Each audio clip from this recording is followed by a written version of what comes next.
Euh, je voudrais revenir sur un sujet parce que je m'en suis souvenu, peut-être un peu, c'est pas tout à fait sur le revenu universel, mais c'est un peu en rapport. C'est quelqu'un de la communauté, Mathieu, qui m'en avait parlé. C'est sur les fonds étatiques d'investissement. Est-ce que vous avez entendu parler de ça? C'est que Les, les États les fonds souverains? investissent, ouais, les fonds souverains. Ah oui, ouais. Ouais. Donc, j'avais fait une vidéo sur le fonds souverain de la France et que comment il est éclaté il y a Ah oui. assez longtemps. Mais un très bon fonds souverain qui est une sorte d'exemple, c'est le norvégien. Est-ce que vous le connaissez? Ouais. Non. Non, je suis pas familier avec ça.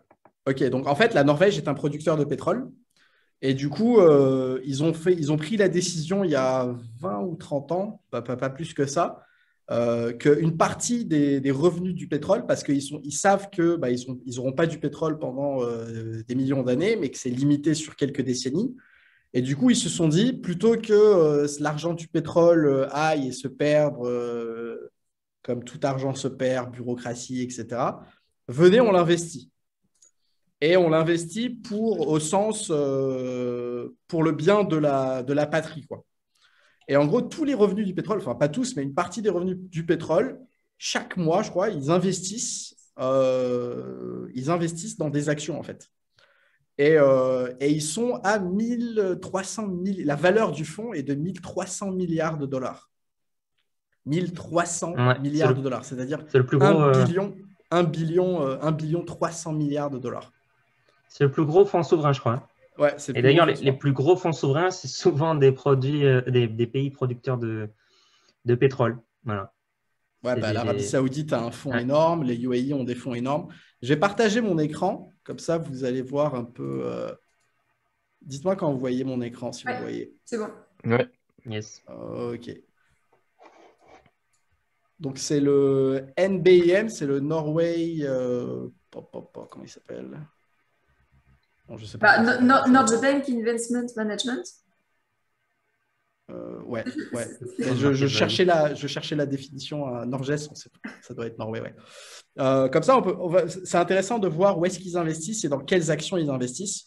Donc ça, c'est la valeur, mais dans leur livre, dans leur devise à eux.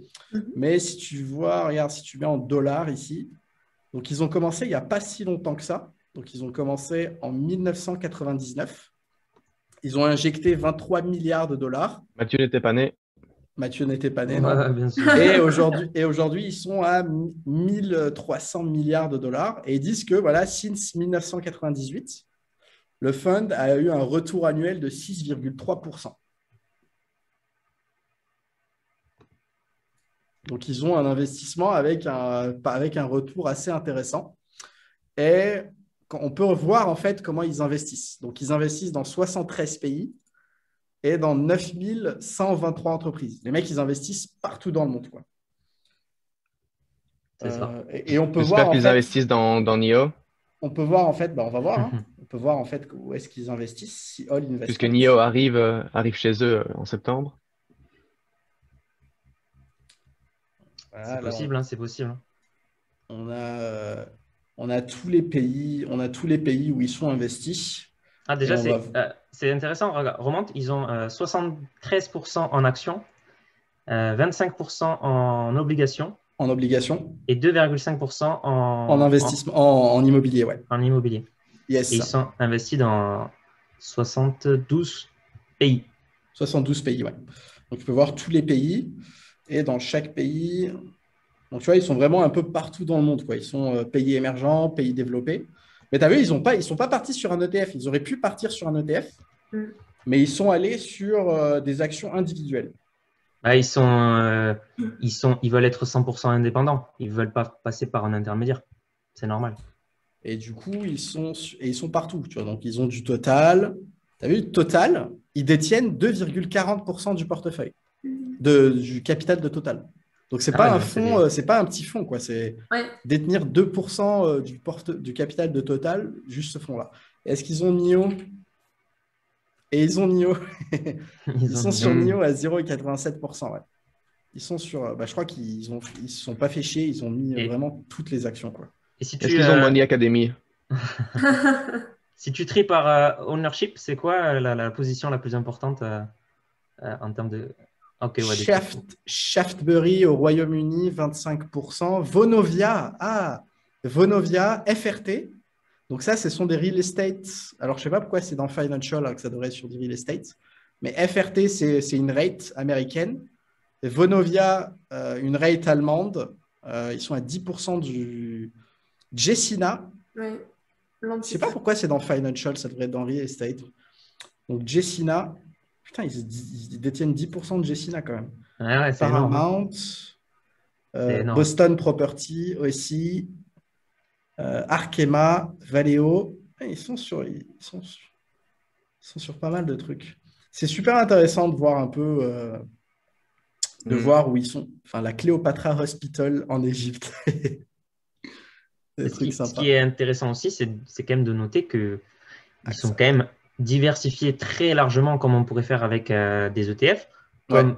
n'importe qui pourrait faire d'ailleurs avec des ETF MSCI, ACWI, IMI. On a 9200 entreprises dedans, donc autant Ouais. que eux. Donc pour un particulier, c'est quand même possible de faire comme ça. Et ce qui est aussi notable, c'est que on se rend compte que quand c'est des fonds d'investissement qui sont vraiment là uniquement pour la performance et pas pour faire du marketing, pour vendre à des particuliers, etc., on est sur des gens qui diversifient énormément, qui sont assez passifs, hein. Derrière, ils vont pas faire du turnover de portefeuille de 9200 entreprises tous les mois. Ouais, Non, ouais. non, ils vont garder ça sur du très long terme. Et c'est un peu ce que font aussi les universités, notamment les universités américaines, de Yale, enfin voilà, il y en a plein qui ont des fonds aussi. Il n'y a pas que les fonds souverains. Et ce qu'ils font aussi, c'est aussi du très large. Il y en a même qui utilisent aussi des ETF directement. Évidemment, là, le fonds souverain norvégien, il ne veut pas passer par des intermédiaires. Il veut gérer tout soi-même. Et c'est normal, vu l'argent qu'il gère derrière. Ils ont des équipes voilà, qui font tout pour eux. Mais c'est super intéressant. C'est super intéressant d'analyser ça. Ouais. Ouais, c'est super intéressant. Et effectivement, comme tu dis, Mathieu, ils se font pas chier à. Enfin, je pense l'objectif, c'est pas du tout de la performance. L'objectif, c'est vraiment, on veut s'exposer à tout ce qui existe, quoi. Je Ah, pense pas qu'ils font des recherches sur les entreprises parce que je pense qu'ils ont quand même des pics qui sont foireux. Je pense que c'est plus, on veut s'exposer à l'économie mondiale, mais sans passer par un ETF et du coup, on le fait nous-mêmes, quoi. Mais on veut s'exposer à tout. Je pense que c'est ça principalement la stratégie de ce fonds, quoi. Moi, je pense pas. Je pense qu'il se base quand même sur toutes les études qui appuient la gestion passive, comme quoi la diversification, ça permet de réduire Bien sûr. drastiquement le risque tout en gardant des performances. Tu peux avoir le même niveau de performance pour des risques drastiquement diminués grâce à la diversification. Ouais. Je pense que eux, leur objectif, c'est de ne pas avoir un portefeuille hyper volatile non plus. Mais évidemment, comme tout fonds, j'imagine, c'est quand même le but, c'est d'optimiser performance sur risque, hein. Derrière, c'est quand même un objectif de gagner de l'argent, hein. On va pas se Ouais, mentir. mais j'ai quand même l'impression que, enfin, par exemple, tout à l'heure, on a vu un investissement. Après, je connais pas, mais le Cléopatra Hospital en Égypte. Bon, enfin, j'ai quand même l'impression qu'il y a l'objectif. Alors, certes, c'est d'avoir de la performance parce qu'ils sont quand même à 6% par an, ce qui n'est pas non plus exceptionnel. C'est juste, on va dire, la performance mondiale. Mais c'est aussi suivre l'économie du monde. Si c'est pas ça ton objectif, qu'est-ce que tu vas faire avec l'hôpital de Cléopâtre en Égypte où tu connais rien du tout Enfin, je pense pas qu'ils vont Ouais. étudier les 9123 entreprises, ils vont voir les financials des 9123 entreprises pour voir si on investit dessus ou pas, quoi. J'ai l'impression qu'ils sont allés sur un ETF monde et pays développés, ils ont vu ce qu'il y avait dans cet ETF et ils ont exactement fait la même chose et puis basta, quoi.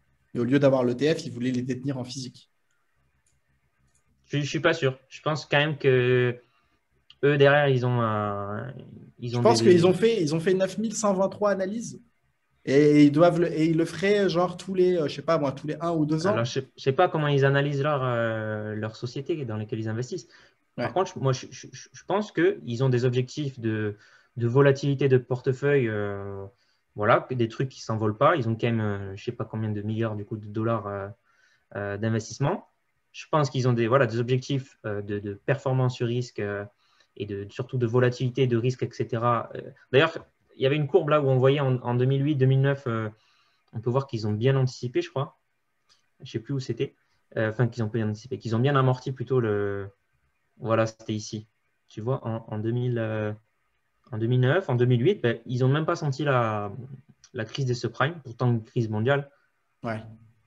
Et je pense que leur objectif, c'est vraiment ça, tu vois, c'est d'avoir très peu de volatilité, une performance 6%, c'est quand même Après, ils très ont les bien. obligations qui aident, hein. Là, C'est en ça, et puis ils ont aussi les obligations. 2008-2009, les obligations, enfin 2008, j'ai l'impression que l'obligation, c'est la moitié, hein, presque, hein. Là, c'est quasiment la moitié, hein. Ouais. Ouais. D'ailleurs, j'étais sur un truc super intéressant. Regardez leur investissement sur l'immobilier. Ils sont sur des avenues à Paris sympas, là. Ownership 50%.